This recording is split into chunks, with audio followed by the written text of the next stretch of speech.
Gloire à Dieu. Alléluia. Gloire à Dieu. Est-ce qu'il y a des personnes, des hommes et des femmes qui ont été rachetés pour Jésus en ce matin, en ce lieu? Est-ce qu'on peut acclamer la présence de Jésus?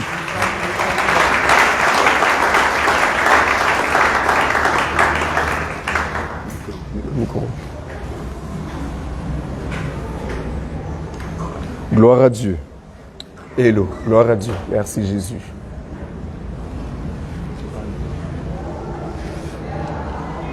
C'est allumé. Ok. Gloire à Dieu. Gloire à Jésus. Je vous salue en ce matin dans le beau et précieux nom de Jésus. Je suis dans la joie en ce matin d'être là. Et je bénis le Seigneur pour ce grand honneur, ce grand privilège qu'il me donne en ce matin de prendre la parole en son nom. Je voudrais bénir le Seigneur pour son serviteur qui est un formateur pour nous, qui est un conseiller pour nous, qui est un père pour nous, le pasteur Bilé. Je voudrais ici dire merci à son serviteur et à son épouse pour toute l'attention qu'il nous accorde. La confiance renouvelée en nous de pouvoir prendre la parole en ce matin devant cette auguste assemblée et de parler au nom du Seigneur. Que la gloire revienne au Seigneur. Est-ce que nous pouvons prier le Seigneur, s'il vous plaît? Nous allons, dans un doux murmure, nous approcher du Seigneur et demandons au Seigneur de disposer nos cœurs afin que ce ne soit pas un homme qui parle, mais que Dieu se serve de son canal pour parler en son nom. Parce que c'est Dieu nous sommes venus écouter. C'est un thème très important. Et Dieu veut nous parler en ce matin. Je pense qu'il a déjà commencé depuis le début de la semaine. Et Dieu veut encore parler. Alors nous allons disposer nos cœurs. Et dans un doux murmure, chacun va dire au Seigneur, parle à mon cœur en ce matin. Prions ensemble le Seigneur, s'il vous plaît. Merci pour ta grâce. Je m'abandonne à toi, Seigneur, en ce matin. Je me livre à toi en ce matin, Seigneur. Sans toi, qui suis-je? Je veux me recommander à ta grâce, ô Dieu. Bénis ce moment, Saint-Esprit. Donne gloire à ton nom, Seigneur. Efface ma personne, ô Dieu. Bénis l'auditoire, Saint-Esprit. Manifeste-toi. Conduis toutes choses pour la gloire de ton nom. Merci, Saint-Esprit. Merci pour ta grâce. Au nom de Jésus. Merveilleux est notre Dieu. Tu es Dieu et tu fais de grands prodiges. Nous élevons ton nom si grand, Mère, prosterné, nous t'adorons. Encore une fois, disons merveilleux est notre Dieu. Tu es Dieu et tu fais de grands miracles, de grands prodiges. Nous élevons, Seigneur, ton nom puissant. Alléluia, prosterné, nous t'adorons. Encore une fois, merveilleux est notre Dieu. Oh, bien disposer nos cœurs ce matin, Seigneur, à recevoir ta parole. Alléluia. Et tu fais de si grands miracles. Nous élevons ton nom puissant, ton nom si grand, Seigneur, prosterné.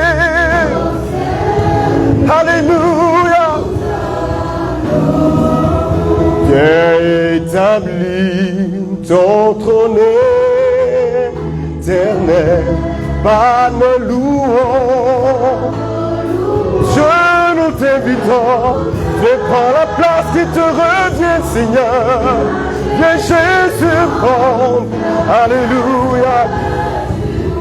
Jésus, nous te couronnons. Nous te couronnons. En ce matin, Jésus, nous te proclamons roi. Alléluia. Encore une fois, disons Jésus.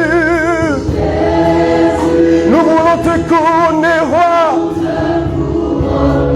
Nous te proclamons Seigneur. Alléluia.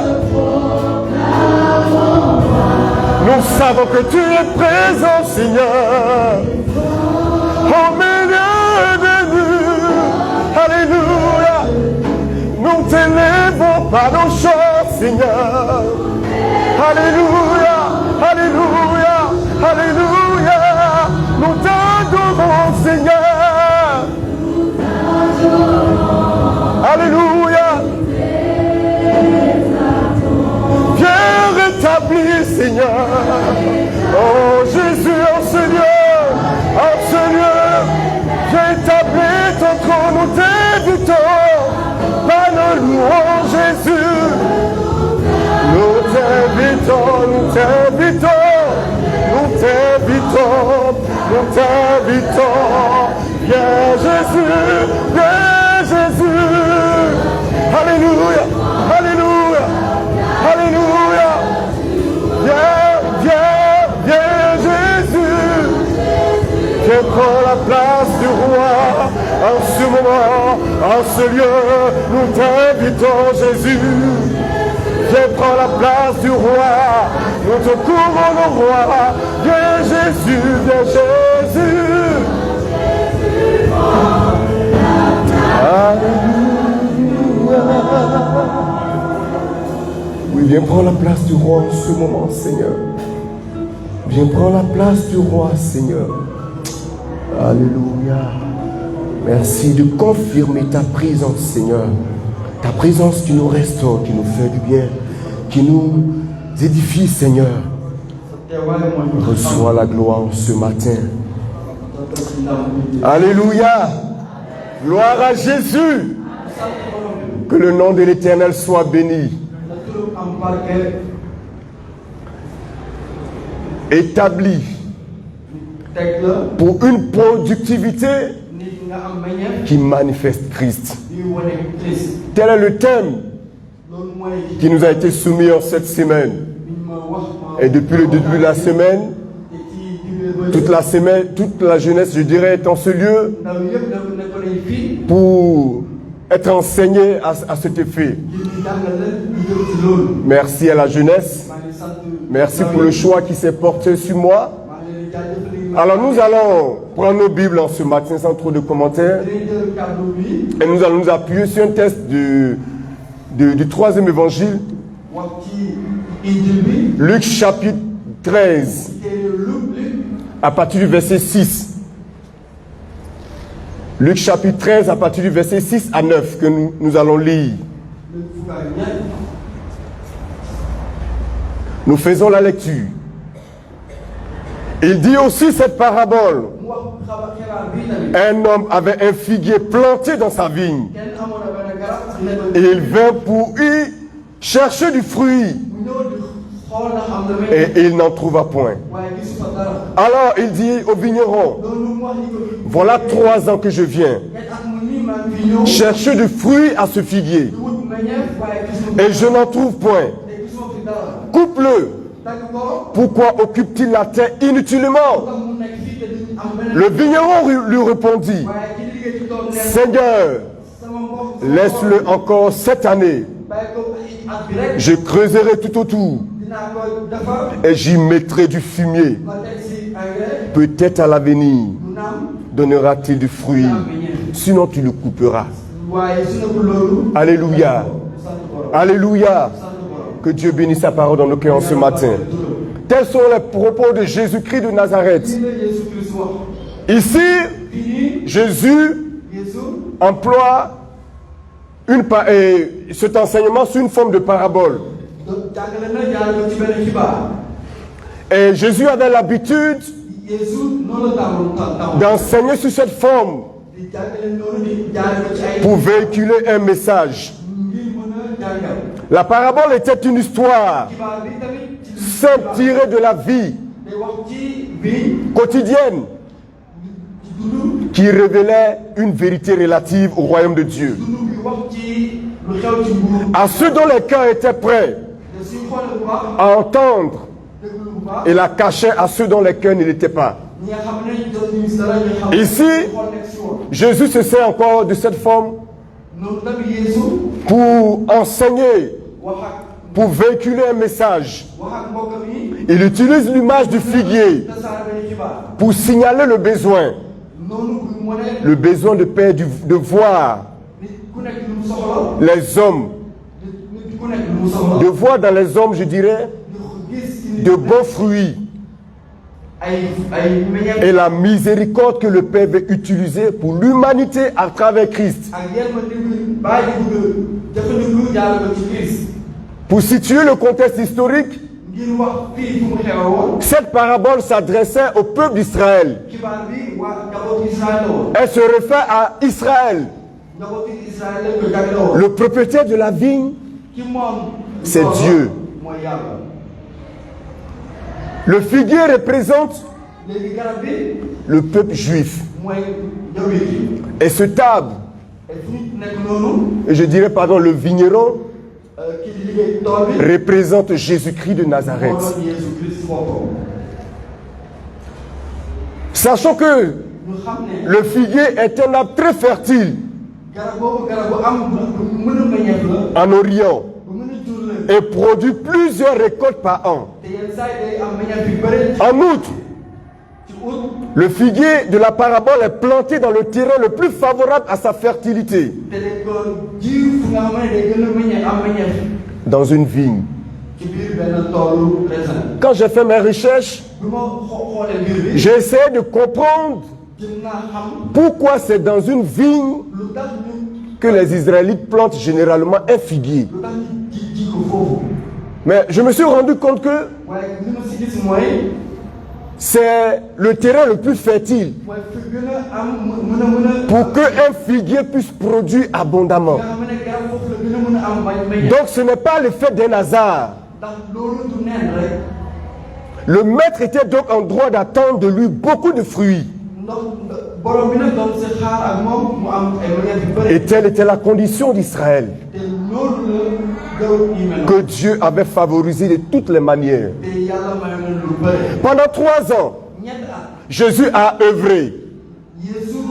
Au sein de ce peuple, Jésus a enseigné. Jésus a rendu ministère.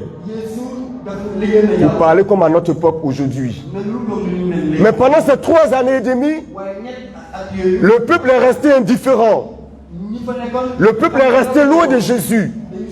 Le peuple est resté indifférent face au message que Jésus a apporté.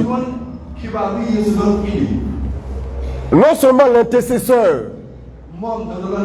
demande 1 année de sursis, mais il s'engage à donner à ce figuier des soins, culture, engrais, en un mot tout ce qui sera possible pour que le figuier puisse porter du fruit. Et nous disons que cette prière de 1 an de sursis a été exaucée. Pourquoi? Parce que pendant 40 ans, 40 ans se sont écoulés. 40 ans durant lesquels la rue s'écoulait, 40 ans s'écoulaient avant la ruine de Jérusalem. Et dans cet intervalle de temps, nous avons la mort, la résurrection de Jésus. Dans cet intervalle de temps, la Pentecôte a eu lieu. Le Saint-Esprit est descendu sur les disciples. Et par la suite, nous assistons à la fondation de l'Église. Donc pendant 40 ans, après la mort et la résurrection de Jésus, le peuple d'Israël a eu le temps de se repentir, mais ils n'ont pas saisi la grâce. Donc tous ces événements que j'ai cités étaient des appels à la repentance. Jésus était venu appeler le peuple d'Israël à la repentance afin de se tourner vers Dieu. Alléluia. En ce matin, nous voulons nous appuyer sur ce texte pour développer cette pensée établie pour une productivité qui manifeste Christ. Alléluia. Ce message est pour nous aujourd'hui, cette parabole. Dieu est le propriétaire de ta vie. Oui, jeunesse du temple Emmanuel, je viens te rappeler en ce matin, Dieu est le propriétaire de ta vie. Tu es ce figuier que Dieu a planté dans cette vigne. Et cette vigne représente le monde. Cette vigne représente le lieu là où Dieu t'a placé. Cette vigne représente l'endroit où Dieu t'a positionné pour un but précis, pour une mission. Alléluia. Et Jésus est le vigneron.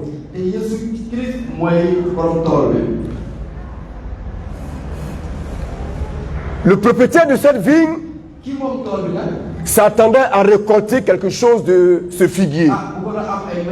De la même manière, Dieu aussi attend que tu portes du fruit.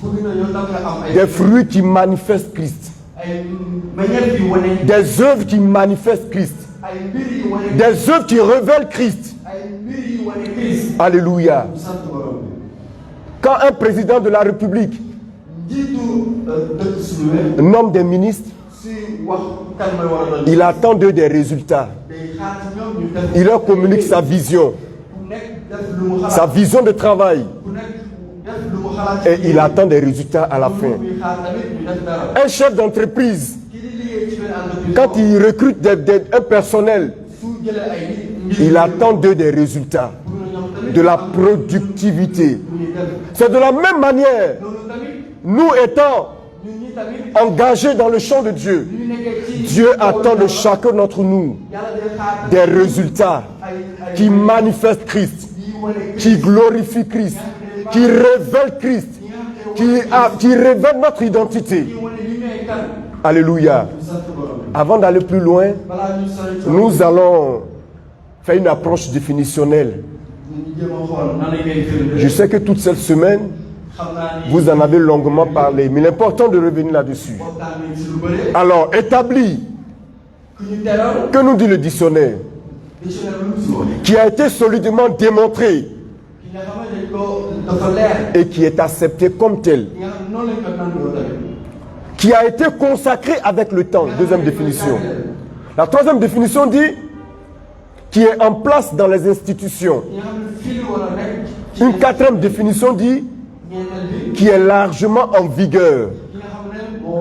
Mais dans notre contexte ici, établi, c'est choisi. Alléluia. Je sais que ce mot n'est pas nouveau pour vous, parce que toute cette semaine vous l'avez entendu. Alors Dieu t'a choisi. Dieu m'a choisi pour un but précis. Dieu m'a choisi. Dieu t'a choisi, jeunesse. Peuple de Dieu, Dieu t'a choisi. Dieu t'a mis à part. Dieu t'a consacré. Alléluia. Tu n'es pas n'importe qui. Dieu t'a mis à part. Et chacun d'entre nous est une personne spéciale devant Dieu. Je ne suis pas là ce matin pour te flatter. Je ne suis pas venu donner des mots flatteurs. Mais je suis venu te dire ce que Dieu m'a mis à cœur de te dire. Tu es une personne spéciale. Quand on parle de consacré, on a le préfixe con et sacré, qui veut dire qui prend la forme de ce qui est sacré. Donc ta vie devient sacrée devant Dieu. Pour dire que tu n'es pas n'importe qui. Pour dire que tu n'es pas n'importe qui. Alors ne joue pas avec la grâce que Dieu t'a donnée. Ne te néglige pas en ce matin. Parce que tu es une personne spéciale. Tu sais là où Dieu t'a tiré. Tu sais là où Dieu t'a pris, Dieu t'a prise. Il t'a lavé, il t'a blanchi, il t'a mis au rang des grands. Qui peut faire ça? C'est Jésus-Christ de Nazareth. Tu sais là où Dieu t'a tiré. Si chacun voulait rendre son témoignage ici, nous n'en finirons pas. Alléluia. Toi et moi savons de quoi nous parlons. Alors tu es une personne spéciale. Dieu te le rappelle en ce matin, afin que tu ne te négliges pas. La productivité, c'est le caractère de ce qui est productif. Rendement de quelqu'un ou de quelque chose. Mais dans notre contexte ici, c'est tout simplement une manifestation extérieure d'un changement intérieur caractérisé par notre vie d'obéissance à travers la parole de Dieu. Je reprends. La productivité, c'est une manifestation extérieure. Manifestation extérieure d'un changement intérieur caractérisé par notre vie d'obéissance. Obéissance à la parole de Dieu. Alléluia. Voilà ce que Dieu attend de toi. Tu as expérimenté le changement après avoir entendu la parole de Dieu. Pour nous référer à la parabole du semeur. Dans Luc chapitre 8. Quand nous lisons cette parabole, il nous a présenté 4 types de cœurs. Mais tu es cette bonne terre qui a reçu cette parole. Et cette parole a germé. Cette parole a fait son effet. Et tu as connu cette transformation. Et ce changement intérieur se manifeste extérieurement par une vie d'obéissance à la parole de Dieu. Alléluia. Porter du fruit est une vocation de tout chrétien. Alléluia. Porter du fruit, être productif, n'est pas une option, chers frères. Mais c'est une vocation.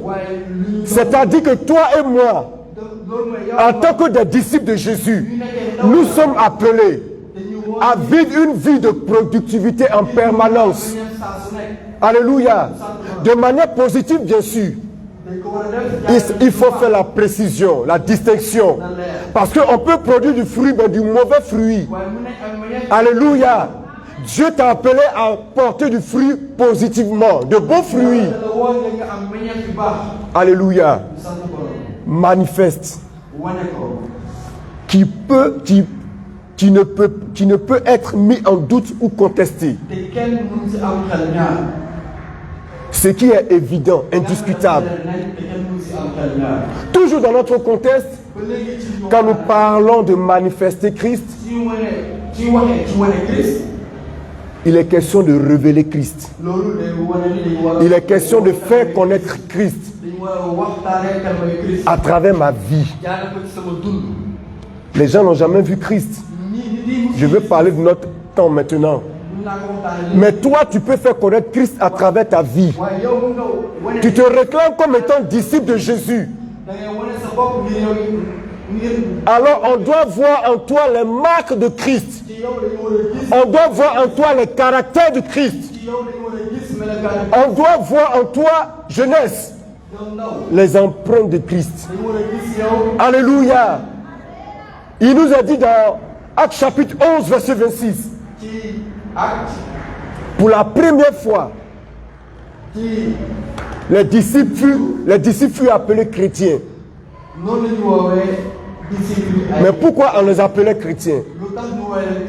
Parce que les gens ont remarqué quelque chose de différent entre le comportement de ces disciples et eux. On voyait dans le caractère de ces disciples la vie de Jésus. les marques de Christ. Et c'est ce que Dieu attend de chacun d'entre nous. Que nous puissions manifester Christ. Que nous puissions révéler Christ. Faire connaître Christ à ce monde. Telle est notre mission, chers frères.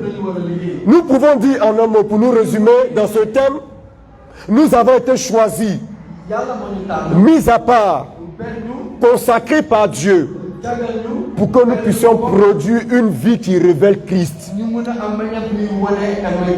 Voilà ta mission, jeunesse. Je sais que tu es une jeunesse dynamique, mais le Seigneur veut que tu sois encore plus dynamique, parce qu'il y a beaucoup de défis à relever. Beaucoup de défis à relever. Quand nous regardons, nous jetons un regard dans notre monde. Qu'est-ce que nous constatons? Une jeunesse qui est gagnée par la perversité. Une jeunesse qui est dominée par la dépravation, par une vie de débauche, par des déviations. Je ne vous apprends rien, chers frères. Je ne vous dis rien de nouveau. Mais nous sommes appelés à faire la différence. Nous sommes appelés à les contaminer. Nous sommes appelés à les ramener à la bergerie. De par notre vie. La plupart, 95% des jeunes ici sont dans la médecine. Là où tu es, Dieu ne t'a pas placé par hasard. En plus du service séculier, tu es un représentant de Christ. Tu es un ambassadeur de Christ. Ta mission, c'est de laisser une image de Christ. C'est de laisser un bon témoignage. C'est de faire la différence. Les païens critiquent, toi aussi tu ne dois pas critiquer. Les païens insultent, toi tu ne dois pas insulter. Les jeunes gens, les jeunes filles de ce monde vivent dans le péché, mais toi il n'en est pas ainsi. Alléluia. Le deuxième point que nous voulons aborder, être conscient de sa responsabilité et l'assumer. Alléluia. Toi et moi devions être conscients de la responsabilité que Dieu nous confie, que Dieu nous assigne en tant que son peuple. Un peuple mis à part, un peuple choisi, un peuple appelé hors de ce monde. Mais nous devons être conscients de la responsabilité et l'assumer. Et la prise de conscience de cette responsabilité, l'assumer, se voit à deux niveaux. Le premier niveau, c'est interne. Tu es jeune, un jeune homme, une jeune fille. Dieu t'a confié une responsabilité. Dieu t'a confié une charge. Dieu est passé par l'homme de Dieu pour te confier une responsabilité. Et cette responsabilité, tu dois l'assumer. Tu dois en être conscient et l'assumer de manière fidèle. Jésus pouvait le dire.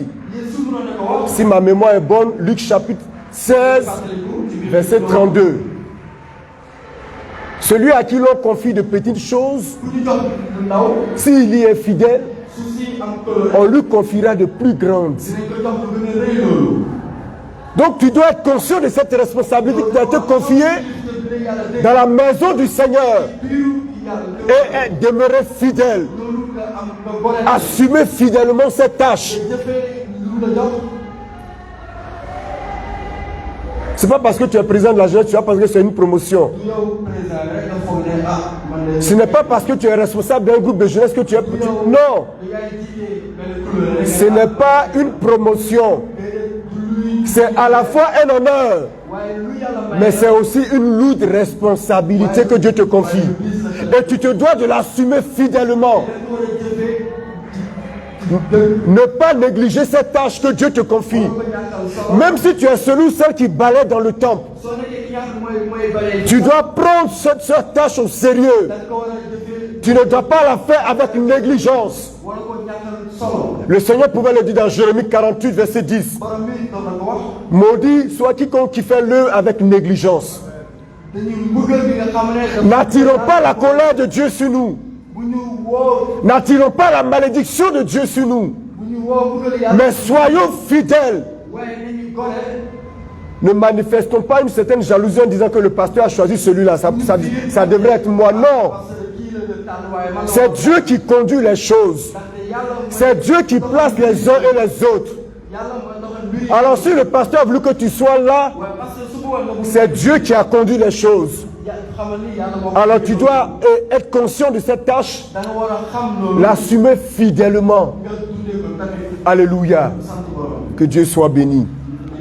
Le deuxième niveau de cette prise de conscience de notre responsabilité, elle est non seulement intérieure, mais elle est également extérieure.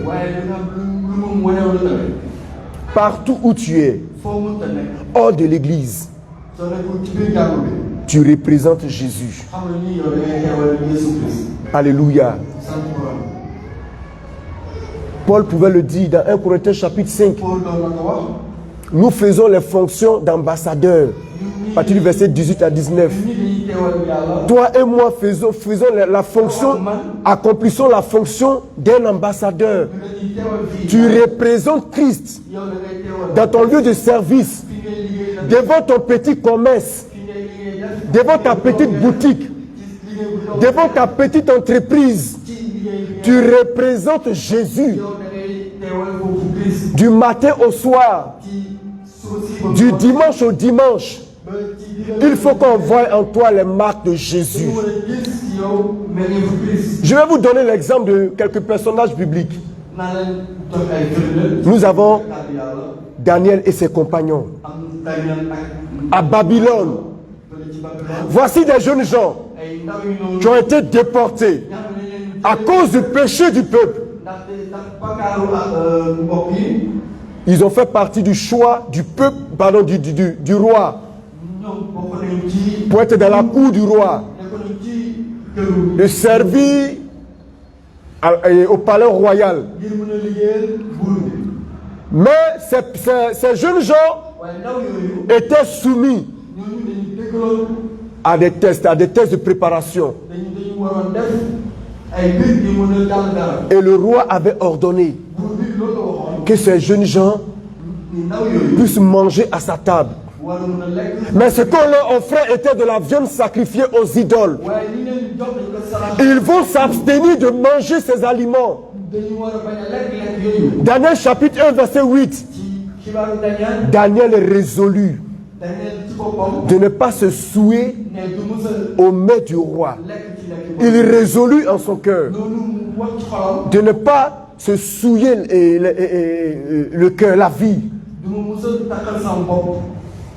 Tu dois prendre cette résolution de ne pas laisser le péché entacher ta robe. Il faut qu'elle reste propre. On ne mène pas la vie de sainteté seulement quand on est à l'église. Alléluia. Même quand tu es caché, les gens ont l'habitude de dire c'est une fourmi noire dans la nuit noire. Même si c'est le cas, Dieu te voit. Le pasteur ne te voit pas. Les anciens ne te voient pas. C'est à l'insu des responsables. Mais Dieu te voit. Hors de l'église, entre guillemets à Babylone, tu te dois de représenter valablement Jésus. Ne pas compromettre ta vie en te laissant aller. Ne laisse pas ce monde te faire miroiter tout ce qui y est. Asaph pouvait le dire dans Psaume 73. Il commence par faire une conclusion. Dieu est bon. Pourquoi il dit Dieu est bon? Parce qu'il fait l'effort de se garder pur, de se sanctifier. Mais il remarque que ceux-là même qui ne se sanctifient pas, ceux-là qui n'appartiennent pas à Jésus, ils prospèrent. Mais lui qui se sanctifie, il ne voit rien. Mais il dit, mon pied est en train de glisser. Mais à un moment donné, il va se ressaisir. Si tu es en train de glisser, il faut te ressaisir. Si tu es en train de te laisser aller par le courant de ce monde, il faut te ressaisir. Parce que ce n'est pas ce à quoi Dieu t'a appelé. Dieu t'a appelé à une vie de sainteté. C'est ce qui va attirer les païens et voir la différence entre toi et eux. Alléluia. Ta responsabilité est grande. Chaque jour que Dieu fait, tu dois en être conscient et faire l'effort de t'attacher à Dieu. Daniel et ses compagnons pouvaient dire, mais nous ne sommes pas en Israël. De toute façon, on nous a imposé. Ne laisse pas ce monde t'imposer son style de vie. Ne laisse pas ce monde t'imposer sa manière, sa philosophie, son idéologie. Non, il faut refuser cela. Jeunesse chrétienne, il faut refuser cela. L'ennemi met tout en œuvre pour te détourner de la face de Dieu. Parce qu'il sait qu'il lui reste peu de temps. Mais toi, ne lui donne aucune brèche. Ne lui donne aucune occasion. Parce que ta vie est précieuse aux yeux de Dieu. Ta vie a de la valeur aux yeux de Dieu. Alors ne laisse pas ce monde t'emporter. Ne laisse pas le péché t'emporter. Je vais donner un autre exemple biblique. Genèse 39. Genèse 39. Versets 7 à 9. L'histoire de Joseph.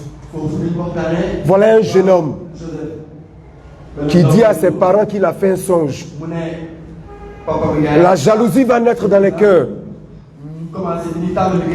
Ils vont décider d'abord de le mettre dans une citerne. Après, ils vont changer d'avis, ils vont le vendre. Et Joseph va arriver en Égypte comme esclave. Joseph était loin de ses parents. Il pouvait se dire, mais ce que Dieu m'a montré, je ne vois rien. Et mener une vie comme bon lui semble. Mais c'était un jeune homme qui craignait Dieu, malgré qu'il était loin de sa famille. Il craignait Dieu. Et parce qu'il craignait Dieu, la faveur de Dieu était sur sa vie. Je veux te rappeler en ce matin, tu es une source de bénédiction pour ceux qui sont dans ton entourage. Alléluia. Joseph était une source de bénédiction pour la maison de Potiphar. Sa présence attirait la faveur de Dieu. La maison de Potiphar prospérait. Alléluia. Tu as l'Esprit de Dieu en toi. Tu n'es pas n'importe qui, jeunesse. Et quand tu as l'Esprit de Dieu en toi, quand tu as la crainte de Dieu, tu as pour ton entourage une source de bénédiction. Tu as pour les païens une source de bénédiction. Et voilà que sa vie dérangeait l'ennemi. Il va vouloir passer par la femme de Potiphar pour mettre fin au projet de Dieu. Dieu a envoyé Joseph en Égypte pour accomplir une mission.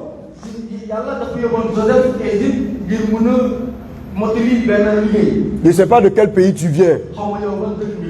Dieu t'a envoyé là pour accomplir une mission. Alléluia. L'ennemi va vouloir mettre fin à ce projet-là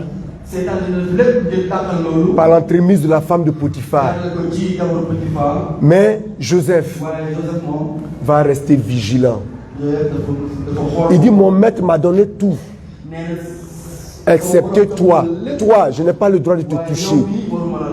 Ne comprends même pas ta relation avec Dieu. Que Dieu soit béni.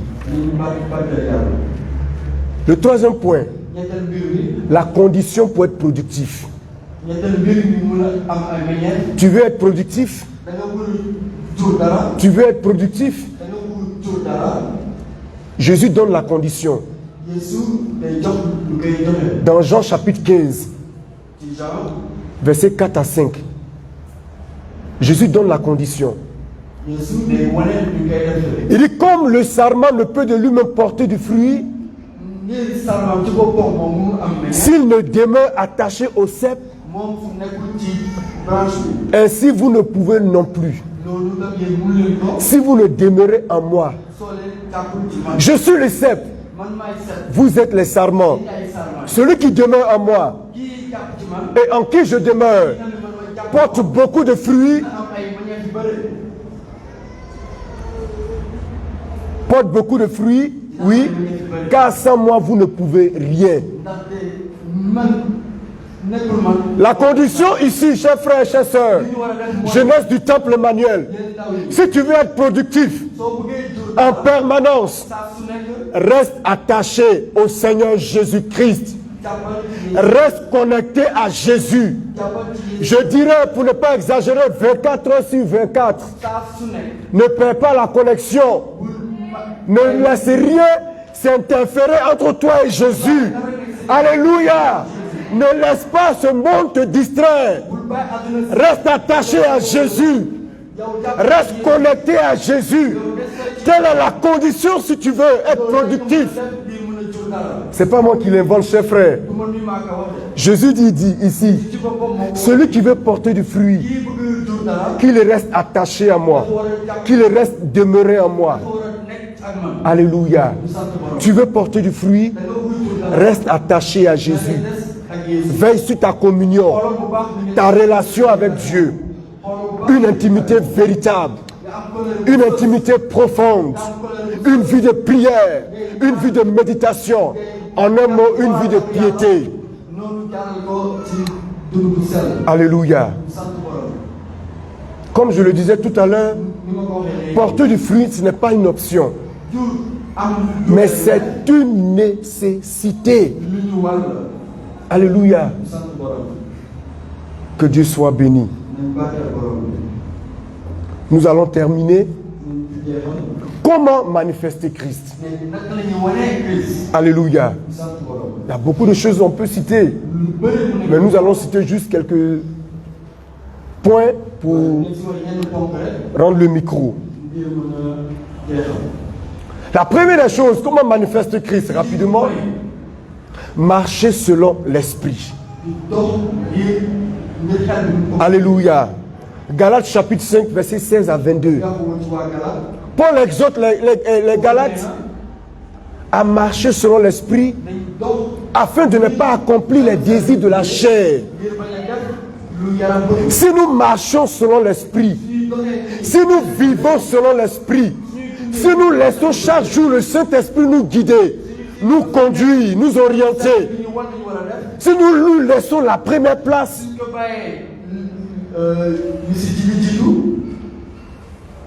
nous n'allons pas accomplir les désirs de la chair. Marcher par l'esprit est un mode de vie clairement défini par le fruit de l'esprit. Alléluia. Cela se manifeste dans la vie des enfants de Dieu lorsqu'ils permettent à l'esprit de diriger et d'influencer leur vie au point d'anéantir la puissance du péché. Alléluia. Romains 8, versets 5 à 14. Nous devons marcher par l'esprit. Et marcher par l'esprit, c'est manifester le caractère de Christ par le fruit de l'esprit. Paul les cite au verset 22 de Galates 5. Nous avons l'amour, la joie, la paix, la patience, la douceur, la bienveillance, la bonté, la maîtrise de soi, la persévérance. Voilà le caractère du chrétien. Quand Jésus dit dans Jean chapitre 15, verset 4 à 5, que celui qui veut porter du fruit, qui reste attaché à moi. Voilà le premier niveau de fruit que Jésus attend de chacun d'entre nous. Un chrétien qui manifeste l'amour, qui manifeste la douceur, qui manifeste la bonté, la maîtrise de soi devant certaines situations. Nous ne pouvons pas tout décortiquer.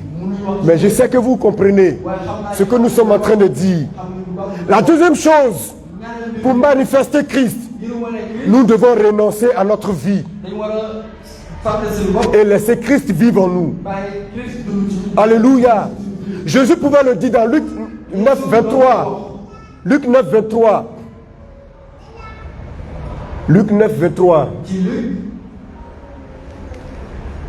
Quiconque veut me suivre, qu'il renonce à lui-même. Qu'il renonce à lui-même. Et qu'il se charge chaque jour de sa croix. Mon frère, supporte ta croix. Supporte ta croix. Renonce à ta vie. Cela nécessite de ma part un abandon total de ma propre volonté à Dieu pour que je puisse lui obéir à sa parole dans la situation quotidienne de ma vie. Alléluia. Et je termine par là. Comment manifester Christ? Nous devons annoncer l'évangile. Alléluia. Nous devons manifester Christ en annonçant l'évangile. Alléluia.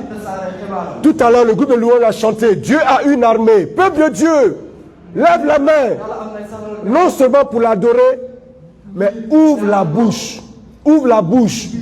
Parce que Dieu veut utiliser cette bouche. Dieu veut se servir de cette bouche pour sauver des âmes. Jésus pouvait reprendre ce verset d'Ésaïe dans Luc chapitre 4, verset 18 à 19. L'Esprit du Seigneur est sur moi, car il m'a oint. Dieu t'a oint. Dieu t'a choisi. Dieu t'a mis à part pour annoncer, alléluia, une bonne nouvelle aux pauvres. Alléluia. Dieu t'a choisi. La vie que tu as reçue, Jésus voudrait que tu la partages avec ceux qui sont ignorants de cette vie, ceux qui sont tristes, ceux qui ont le cœur meurtri, ceux qui sont dans l'angoisse. Jésus te charge d'aller leur annoncer cette bonne nouvelle, d'annoncer la guérison à ceux qui ont le cœur brisé, proclamer aux captifs la délivrance, publier une année de grâce. Alléluia. Je conclue pour dire, jeunesse, on ne peut pas tout dire en ce matin, c'est juste un survol. Ta responsabilité est grande. Alléluia. Ta responsabilité est grande. Et elle est grande devant Dieu. Le monde te regarde. Pour rappel, tu es ce figuier planté dans cette vigne qui représente ce monde. C'est vrai, dans cette parabole, nous avons eu affaire à un figuier qui était stérile. Mais sache que Dieu t'a donné tous les éléments qu'il faut, tous les éléments nutritifs pour que tu sois productif. Alléluia. Tu es le fer de lance de l'église. Jean pouvait dire dans 1 Jean chapitre 2 verset 14. Le président l'a cité tout à l'heure. Jeunes gens, vous êtes forts. Jeunes gens, vous êtes forts. Dieu t'a donné cette force afin de remporter ces batailles qui sont devant toi. Fort pour relever les défis du moment et à venir. Que Dieu vous bénisse. Merci Seigneur.